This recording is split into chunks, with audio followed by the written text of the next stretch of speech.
ये प्रश्न जो है ये पीडीएफ के तौर पे आपको मिलेगा, ये वाला प्रश्न। और अगर जो यूट्यूब वगैरह पे जो बच्चे देख रहे हैं उनको अगर चाहिए तो डेस्टिनेशन के टेलीग्राम चैनल से जुड़ जाए, उनको भी मुफ्त में मिल जाएगा। ठीक है, चलिए प्रश्न लिखता हूं, बोलता हूं, पहले आप लिखिए। आसान सा प्रश्न है, बहुत हार्ड नहीं है कोई, आज बिल्कुल आसान प्रश्न है। संवैधानिक नैतिकता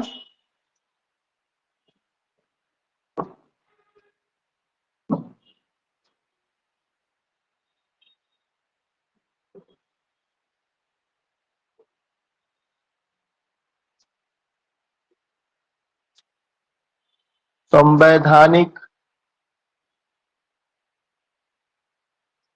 नैतिकता और इसके महत्व पर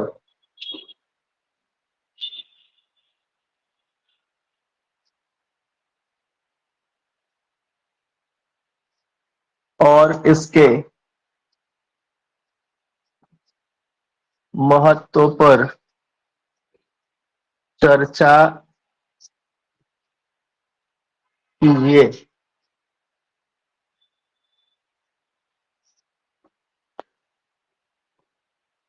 ठीक है, बहुत आसान सा प्रश्न है, इसमें कोई बहुत ज्यादा कठिनाई नहीं है, आसान प्रश्न है।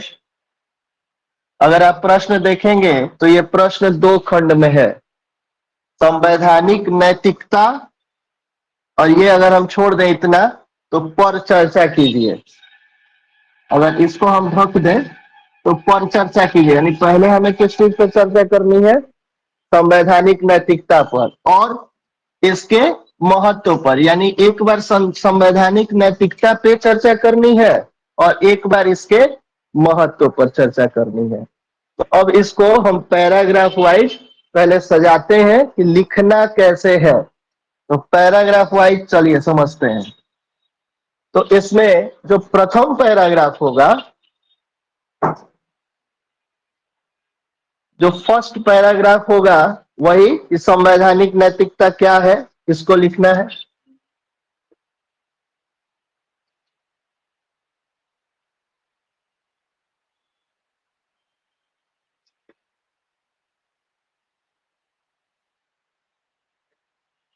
संवैधानिक नैतिकता क्या है ये आप बता दीजिएगा, मैं एक बार बोल देता हूं। तो आप देखिए, मैं बार बार एक ही चीज रिपीट इसलिए करता हूं कि नई नई चीजें लिखी जा सकती हैं, फिर परेशानी आप ही की बढ़ेगी। एक बार जो याद कर लिया है उसी को बार बार लिखने में कोई दिक्कत नहीं है। तो एक बार एक ही चीज याद करके बार बार उसको लिखने से फायदा भी होता है और नई नई चीजों को याद करने के झमेले से बचा जा सकता है। ठीक, तो संवैधानिक नैतिकता क्या है, फर्स्ट पैराग्राफ। तो संवैधानिक नैतिकता एक ऐसा सिद्धांत है जो संविधान के आदर्शों, मूल्यों और सिद्धांतों का पालन करने की नैतिक अनिवार्यता को व्यक्त करता है। यह मात्र कानूनों और नियमों का पालन करने तक सीमित नहीं है, बल्कि समाज में संविधान की भावना और दर्शन को बनाए रखने तथा उसका अनुपालन करने की नैतिक जिम्मेवारी को समाहित करता है। जब इतना लिख दें आप फर्स्ट पैरा में, नैतिक जिम्मेवारी को समाहित करता है, यहां तक मान लीजिए आ गया,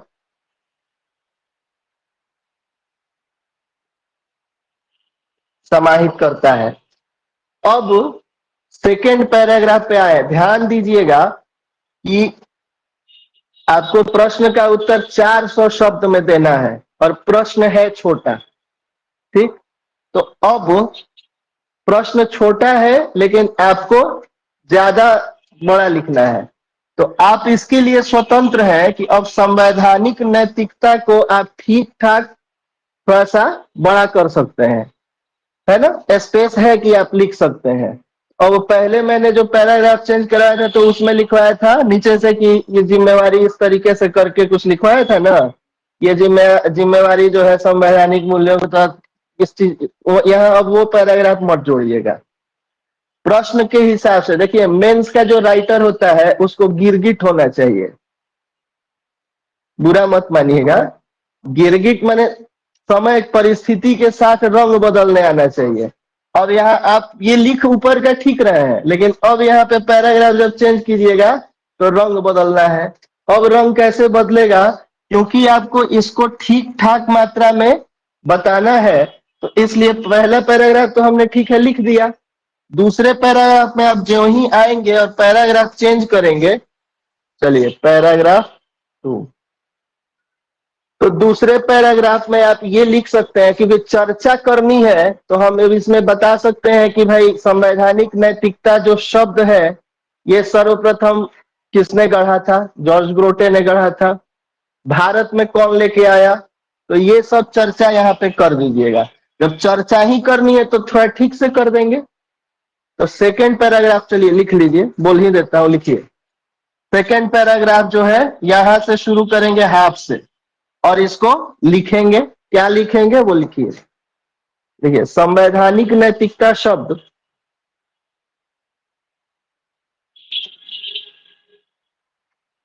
संवैधानिक नैतिकता शब्द 18वीं सदी के 18वीं सदी के यूनानी इतिहासकार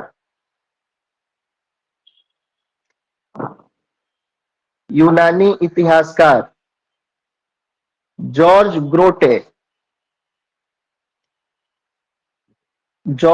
ग्रोटे द्वारा गढ़ा गया था।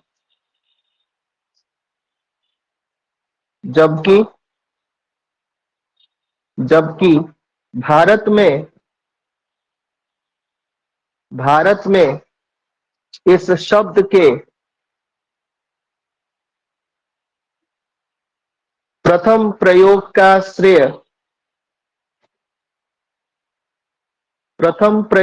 श्रेय डॉक्टर भीमराव अंबेडकर को जाता है।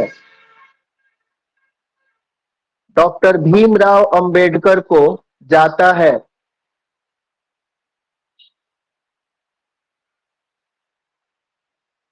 पूर्ण विराम। डॉक्टर अंबेडकर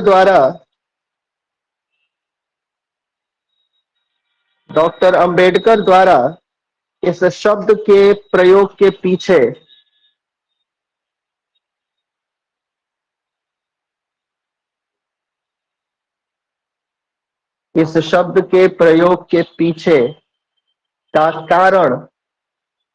का कारण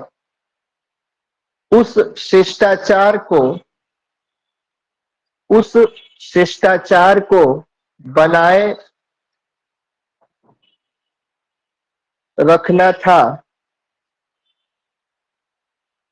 जो शिष्टाचार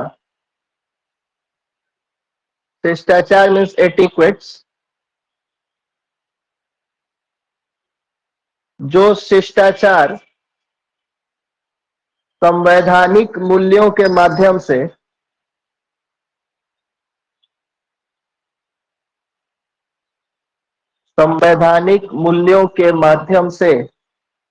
देश के संविधान निर्माताओं ने स्थापित किया था।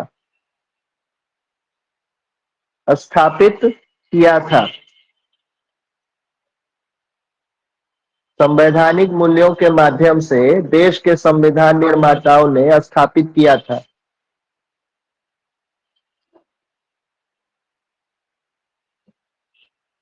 हो गया सेकंड पैराग्राफ क्या बोलता है? स्थापित किया था। यहां तक लिख लिया आपने?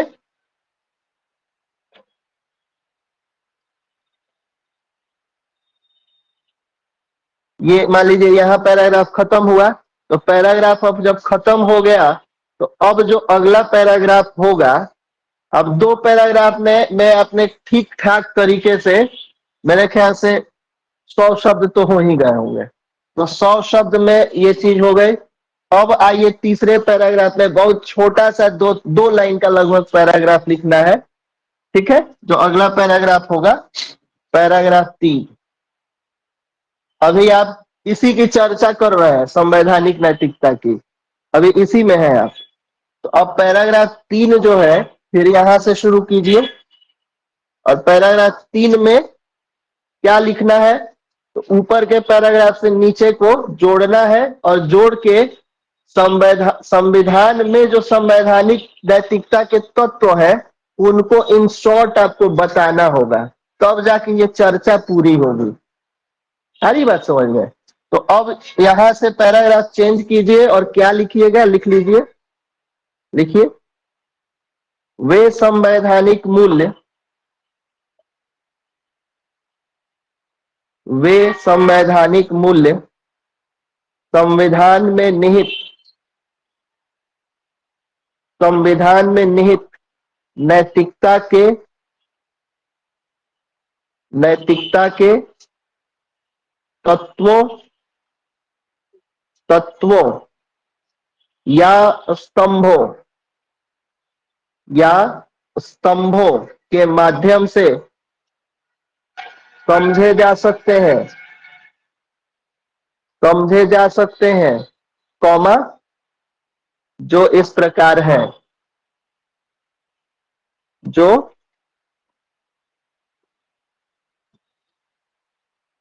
जो इस प्रकार है। ठीक है, अब ये तीसरे पैराग्राफ में आपने थोड़ा सा ऊपर से कनेक्ट कर दिया, जो इस प्रकार है ना।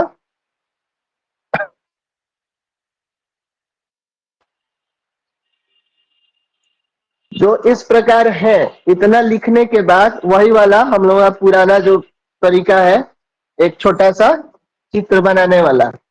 इसमें चित्र बनाइए, संवैधानिक नैतिकता के तत्व, है ना। अच्छा, जितने बढ़िया राइटर हैं आप कभी उनकी कॉपी उठा के देखिएगा, अगर यूट्यूब वगैरह पे मिल जाए तो आप देखिएगा कि वो लिखते हैं तो चित्रों का, ग्राफ्स का और तमाम इन चीजों का ज्यादा प्रयोग करते हैं, है ना। तो वो चीज आपको सीखनी है। ठीक है, जो बढ़िया राइटर होता है वो इसी तरीके से लिखता है। उसके बाद अब यहाँ पे तत्व कौन कौन से हैं? ठीक, तो कुल यहाँ पे छोटा छोटा करके 10 तत्व गिनाना है, 10 तत्व, है ना। यानी कि पूरे पेज का आपको क्या कर लेना है, यूज करना है। यहाँ पे 10 तत्व गिना दीजिएगा। कौन कौन से तत्व हैं संवैधानिक नैतिकता के?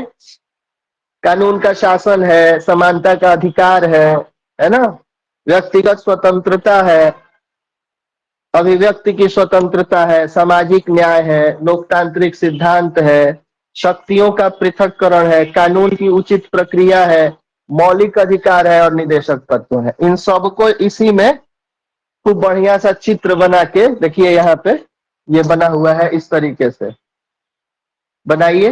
दिख रहा है? इस तरीके से एक चित्र बना दीजिए, और बना के थोड़ा सा चित्रकार बनने की कोशिश करनी पड़ेगी आपको, और बना के इसको और लगा दीजिए यहाँ पे, है ना। और जब ये लगा लेंगे, तत्व बता दिया आपने। अब इन तत्वों को बताने के बाद उसके बाद फिर से यहाँ पैराग्राफ चेंज करना है। पैराग्राफ ये 3 था ना, और ये चीज बताई। अब पैराग्राफ 4 जो है वो शुरू होगा। अब यहाँ मैं लिख नहीं पा रहा हूं, इसलिए ऊपर से लिख रहा हूं। ठीक है, पैराग्राफ 4।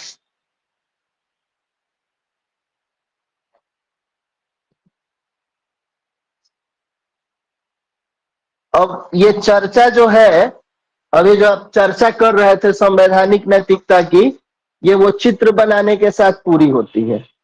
आधे प्रश्न का उत्तर आपने दे दिया। अब आपका बचा क्या, महत्व। तो अब महत्व पे आना है। तो अब महत्व पे आना है, तो थोड़ा सा पैराग्राफ उस तरीके से, चौथा पैराग्राफ जो होगा, अब उसको हम लिखना शुरू करेंगे। क्या लिखेंगे? लिखिए, लिखिए, इन तत्वों को ध्यान में ही रखकर संवैधानिक मूल्य स्थापित हो सकते हैं। संवैधानिक मूल्य स्थापित हो सकते हैं, पूर्ण विराम। किसी लोकतांत्रिक देश में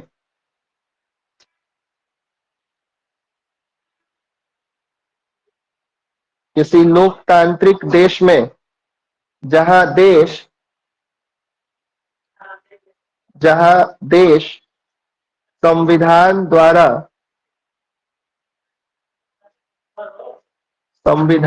द्वारा बताए हुए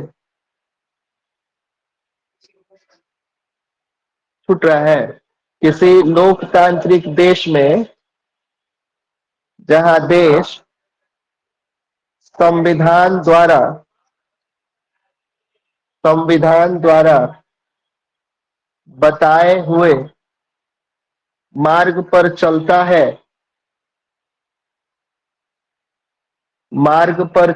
है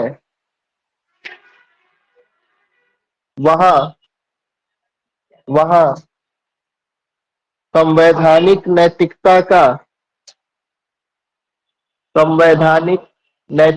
का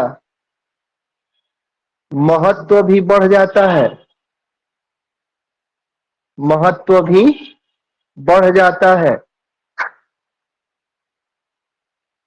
पूर्ण विराम।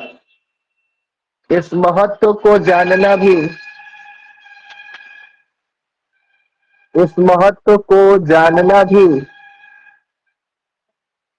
रोचक है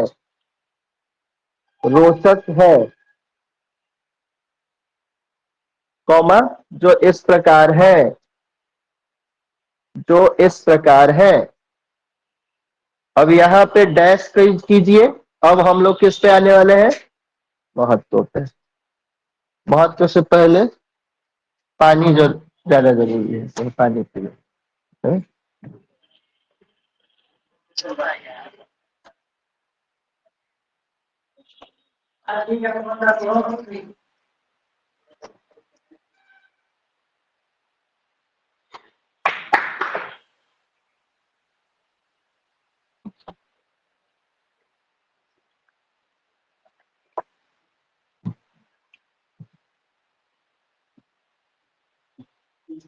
तो अब इसके महत्व पे आना है हम लोगों को। ठीक है, जो इस प्रकार है, यहाँ लिख लिया आपने।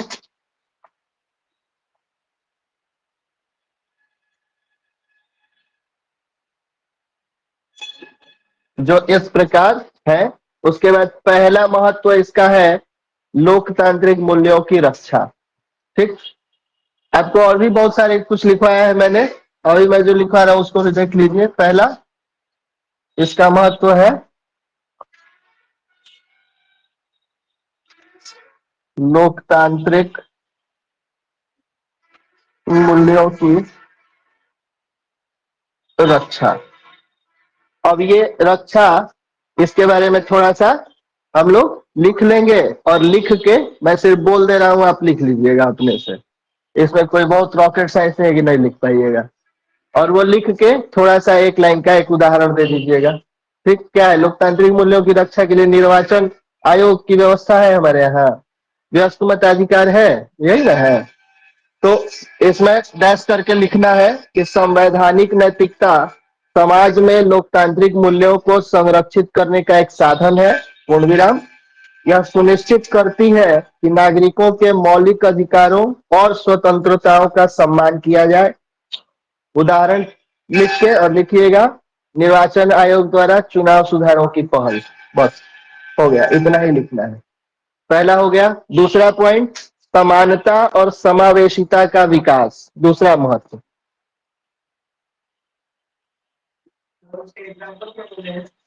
क्या? निर्वाचन आयोग द्वारा जो पहल हो रही है, लोकतंत्र को बचाए रखने के लिए निर्वाचन आयोग ही न है भाई। हर 5 साल पे अगर कुर्सी छोड़ना है तो आराम से छोड़ देने वाले लोग हैं कि हाँ 5 साल पे हर बार चुनाव होता है, और जिसको सत्ता मिलती है लोग उसके पक्ष में सत्ता छोड़ के फिर तो संवैधानिक नैतिकता है। कहने वाला कहे कि नहीं हम नहीं हटेंगे, कोई कुर्सी से हटा के तो देखे, है ना। लोग तो कुर्सी कुमार भी कहे जाते हैं। तो कौन कहे जाते हैं आप समझते हैं? लेकिन वो भी चुनाव से आते हैं, ऐसा नहीं है कि जबरदस्ती बैठे हुए हैं। अब बाकी कोई तिकड़ा भिड़ा के भले वो बैठे रहे, कुर्सी कुमार बने रहे, जो भी बने रहे, लेकिन वो अलग चीज है। लेकिन चुनाव तो हो रहा है, हर 5 साल पे हो रहा है, और ये नैतिकता ही है कि हर 5 साल पे लोग चुनाव का सम्मान कर रहे हैं, और चुनाव का सम्मान करके और जो जीत रहा है उसके पक्ष में कुर्सी छोड़ के वो हट जा रहे हैं। ये नैतिकता है। उसके बाद क्या बोला मैंने? समानता और समावेशिता का विकास दूसरा।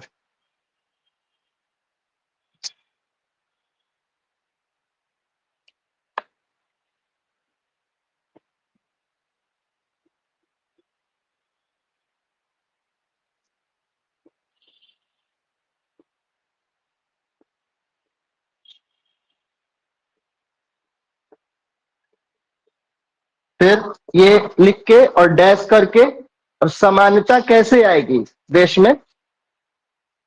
भाई कोई किसी का हक न खाए, सबको समान तरीके से समान अवसर मिले, तो समानता स्थापित। तो ये नैतिकता है कि हम किसी का हक, किसी का अधिकार न छीने, हम समानता का भाव रखें।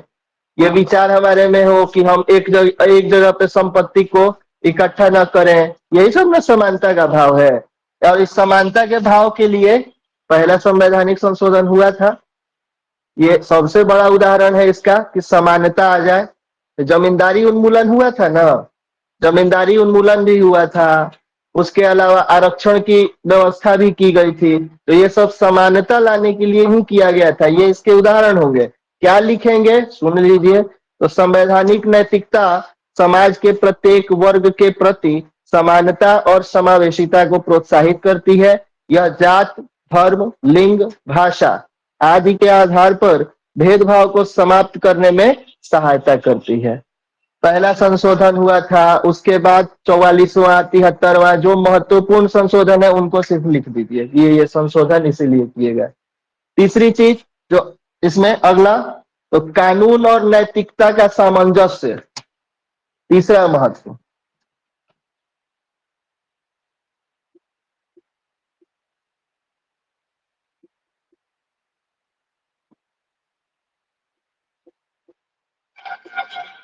कानून और नैतिकता का सामंजस्य। देखिए, विधि या कानून बना देना और लागू करवा देना, ये दोनों दो चीजें हैं। आप कानून बना ही दें और कोई माने ही नहीं, तो ये तो फायदा फिर होगा नहीं। तो ये कैसे होगा? कानून बनाने के साथ साथ नैतिकता के तत्व होंगे, तभी कानून को कोई फॉलो करेगा। महात्मा गांधी और बा, उनकी पत्नी जो थी, ये दोनों लोग, बा उनसे मिलने गई जेल में। तो जब मिलने गई जेल में, तो जो सिपाही था वो भारतीय था।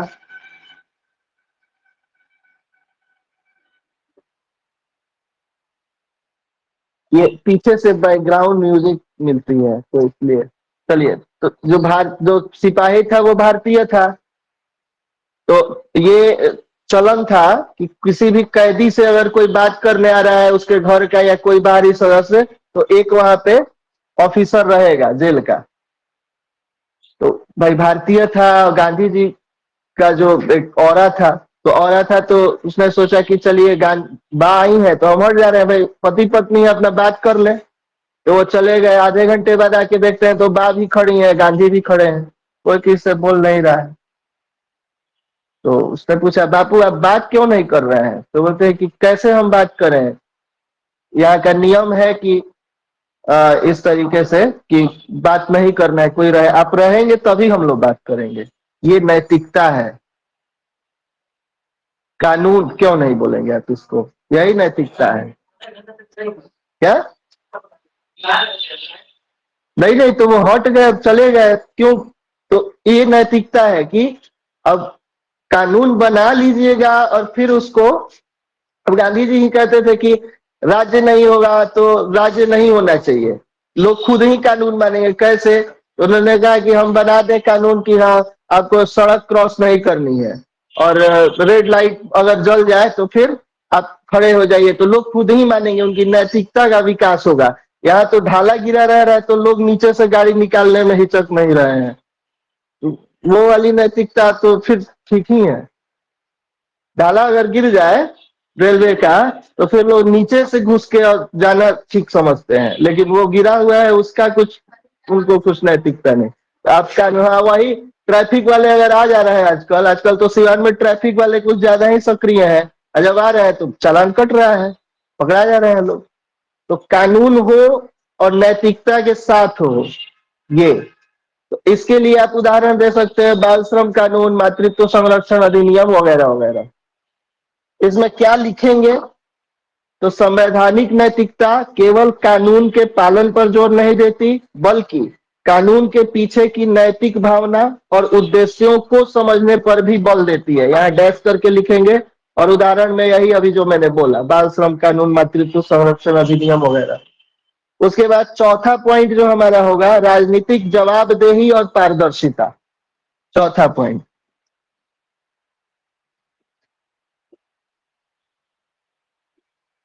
राजनीतिक जवाबदेही और पारदर्शिता,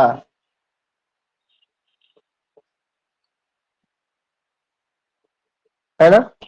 संवैधानिक नैतिकता एक लकीर खींचती है, और जो हमारे नेतागण हैं, जो राजनीतिक रूप से सक्रिय लोग हैं, उनको ये कहती है कि आप जब भी संविधान को लेके आगे बढ़े और संविधान के मूल्यों को लेके आगे बढ़े, तो संवैधानिक नैतिकता का आप ध्यान रखें। आपकी अकाउंटेबिलिटी होनी चाहिए, अकाउंटेबिलिटी होगी तब लोग वो कौन सा कानून था ये, अ, अरे जिसमें जवाब मांगा जाता है, आरटीआई तो है ये, कौन सा, टीआईएल नहीं भाई, अरे क्या नाम है उसका, नाम नहीं याद आ रहा है। लोक क्या, कौन अधिकारी एक नियुक्त होता है, क्या बोला जाता है उसको, अच्छा चलिए याद आता है तो फिर बोलता हूँ। आरटीआई तो है ही, अकाउंटेबिलिटी फिक्स करने के लिए, है ना, कि आप क्या आपने किया बताइए, तो पारदर्शिता होनी चाहिए। हाँ, राजनीतिक जवाबदेही होनी चाहिए, अकाउंटेबिलिटी। आपने ये बताइए कि क्यों, इसीलिए आप देखिए हर 5 साल पे पटना में कोई विधायक जी गए वोट मांगने, लोग जम के विरोध किए। 5 साल कहाँ थे, अब आए हैं, है ना। तो ये जवाबदेही है ही नहीं लोगों की। लोग पहले, वो नहीं है कि पांच चुनाव के पहले नेताजी लोग पैर पकड़ता है और चुनाव के बाद जनता पैर पकड़ती है, इस तरीके की नैतिकता है, बताइए अब कौन सी नैतिकता चाहिए। एक बहुत प्रमुख नेता है प्रमुख दल के, मैं नाम नहीं लूंगा, तो वो गए तो उनको खूब बढ़िया बैठाया उठाया, खूब बढ़िया, हाँ हाँ आइए आइए बहुत सम्माननीय है, अरे पैर छू रहे, प्रणाम करो सब, प्रणाम प्रणाम, शरबत पीजिए, चाय पीजिए, ये खाइए वो खाइए, ठीक है। उसके बाद जब खा लिए तो कहता है कि अब ठीक है आप जाइए, वोट एक भी नहीं मिलेगा आपको यहाँ से। क्यों, 5 साल से मुंह दिखाने भी आए थे आप, कि अब आए हैं, जल्दी जाइए यहाँ से। हाँ, बिहार की राजनीति में लक्ष्मण कहे जाते हैं, अब आप समझ लीजिएगा, लक्ष्मण के नाम से प्रसिद्ध है। चलिए, तो राजनीतिक जवाबदेही और पारदर्शिता, ठीक है, संसदीय आचरण हो, मर्यादा संबंधित नियम बनाए गए हैं, ये सब चीजें इसके उदाहरण हो सकते हैं। क्या लिखेंगे, तो संवैधानिक नैतिकता राजनीतिक नेताओं और सरकारी अधिकारियों के लिए मार्गदर्शक का कार्य करती है, ठीक। यह उन्हें उनके कार्यों के प्रति उत्तरदायी बनाती है, और यह सुनिश्चित करती है कि वे अपने व्यक्तिगत हितों को जनता के कल्याण के ऊपर न रखें।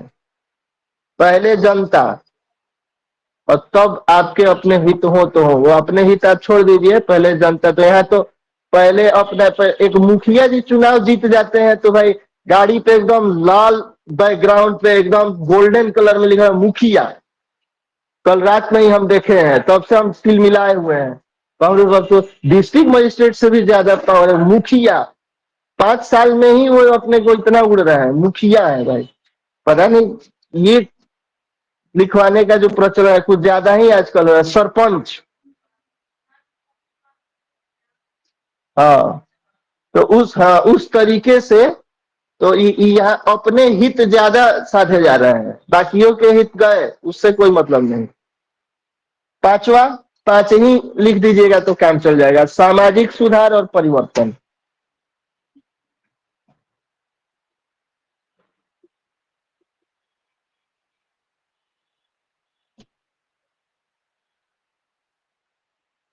सामाजिक सुधार और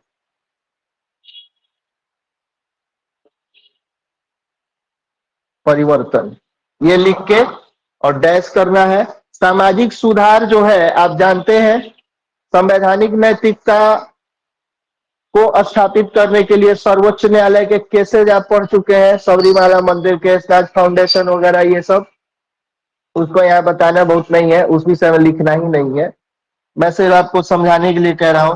तो संवैधानिक नैतिकता जो है, ये सामाजिक सुधारों के लिए महत्वपूर्ण है। ये है तभी सामाजिक सुधार होंगे और परिवर्तन आएगा। क्या लिखेंगे? तो लिखेंगे कि संवैधानिक नैतिकता। अच्छा देखिए, अनुच्छेद 21 जो है, पहले इसको समझाना था कि प्राण एवं दैहिक स्वतंत्रता का अधिकार है। फिर सर्वोच्च न्यायालय समय समय पे इसकी व्याख्या करती रही है, और हमेशा कभी, भाई आपको जीना है अगर, तो गरिमा के साथ जीवन जीने का अधिकार होना चाहिए। प्राण एवं दैहिक स्वतंत्रता अधिकार में ये सब इंक्लूडेड है। स्वच्छ वातावरण होना चाहिए, देश के नागरिक को स्वच्छ वातावरण मिलना चाहिए, ये चीज है। उसके अलावा स्वास्थ्य की सुविधा भी अनुच्छेद 21 में जुड़ी हुई है, तो ये सब। हाँ बोलो। हाँ, ये भी है। हाँ, ये जो अभी बोली है वो। हाँ, सुनना है आपको? अच्छा, नहीं, डीएसपी बनने के बाद इसको पूरा हो जाने दीजिए, फिर ठीक है। अब आप रखिए, अभी अभी नहीं भूलिएगा, मुझे याद रहेगा। चलिए, तो ये यहाँ डैश करके, एक सेकेंड एक सेकेंड, यहाँ डैश करके, ठीक है ना। यहाँ से अब लिखना है कि संवैधानिक नैतिकता समय के साथ बदलते सामाजिक मूल्यों और आवश्यकताओं के अनुसार संविधान की व्याख्या और और संशोधन का मार्गदर्शन करती है। ठीक है, पूर्ण विराम। भारतीय संविधान में अनुच्छेद 21 का विस्तार, जिसमें जीवन के अधिकार के तहत स्वच्छ पर्यावरण, शिक्षा और स्वास्थ्य जैसी आवश्यकताएं शामिल की गई हैं, इसका एक उपयुक्त उदाहरण है। इतना लिख के पूर्ण विराम। अब आपने महत्व भी बता दिया, 5 महत्व बताए, बहुत है आपकी शब्द सीमा के हिसाब से। ये होने के बाद अंतिम जो पैराग्राफ होगा, 5वां पैराग्राफ, लास्ट, यहाँ पे। अब लास्ट पैराग्राफ हमारा क्या हो जाएगा? सारांश होगा, होगा ना। तो यहाँ पे सारांश लिखना है, पैराग्राफ चेंज कीजिए और उसके बाद सारांश लिखिए। क्या लिखिएगा? लिख लीजिए, लिखिए जरूर, लेकिन आप खुद इनोवेट कीजिएगा। देखिए, अतः अतः संवैधानिक नैतिकता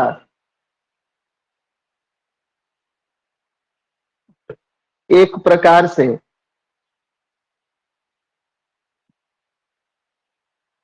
समाज और देश के लिए एक चेतावनी की, एक, फिर से बोल रहे हैं, सुनिएगा। अतः संवैधानिक नैतिकता एक प्रकार से समाज और देश के लिए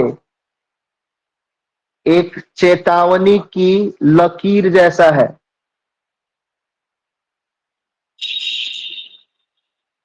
चेतावनी की लकीर जैसा है, जो यह निर्धारित करता है, जो यह निर्धारित करता है कि किसी भी प्रकार से संवैधानिक, सॉरी सॉरी, किसी भी प्रकार से संविधान निर्माताओं द्वारा,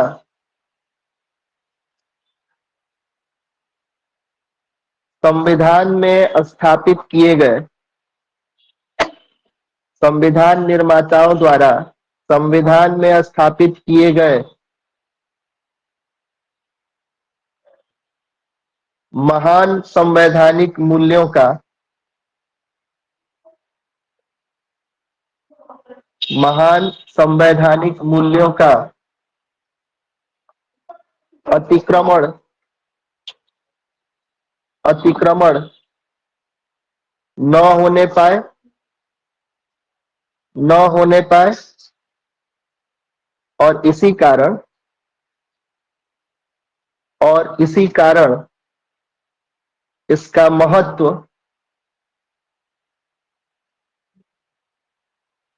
सदैव बना रहेगा, सदैव बना रहेगा। हो गया, पूर्ण विराम कीजिए। अब आपका ये आंसर पूरा कंप्लीट हो गया। अब शब्द सीमा के हिसाब से लिखने की जिम्मेवारी आपकी। अगर 150 शब्द में कहे तो वो कैसे लिखेंगे आप सोचिए, तय कीजिए। 400 शब्द में कहे, फॉर्मेट यही रहेगा, कैसे लिखेंगे आप तय कीजिए। लेकिन उससे मुझे मतलब नहीं है। जितने लोगों ने आंसर दिया था मुझे इस प्रश्न